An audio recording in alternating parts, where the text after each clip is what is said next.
어제 하루 코로나19 신규 환자는 28,130명으로 사흘 만에 3만 명 아래로 떨어졌습니다. 위중증 환자는 274명으로 석 달 만에 200명대로 내려갔는데요. 취재기자 연결해서 알아보겠습니다. 신현준 기자. 네, 신현주입니다. 네, 신규 확진자 2만 명대로 나타났군요.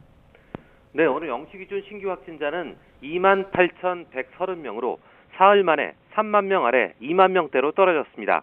하루 전보다는 3천여 명 줄었는데 목요일 발표 기준으론 지난 2월 3일 이후 15주 만에 최저입니다. 일주일 전과 비교하면 7천여 명이, 2주 전과 비교하면 14,000명 넘게 줄면서 감소세가 이어지고 있습니다.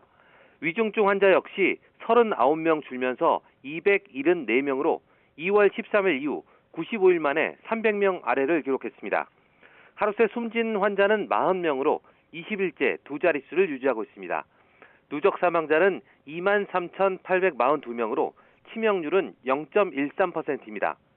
이런 가운데 정부는 포스트 오미크론 안착기 전환 여부를 내일 발표합니다.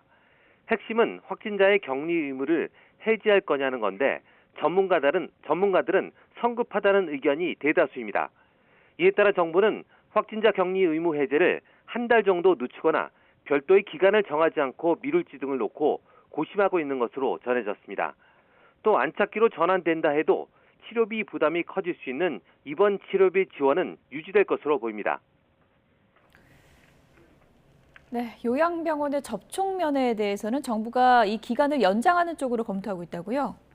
네, 보건복지부 관계자는 방역 상황과 현장 의견을 고려해 요양병원과 시설의 접촉 면회 허용을 연장하는 방안을 검토하고 있다고 밝혔습니다. 요양병원 접촉 면회는 지난해 11월 18일부터 감염 예방을 위해 금지해왔고 비접촉 면회만 가능했습니다.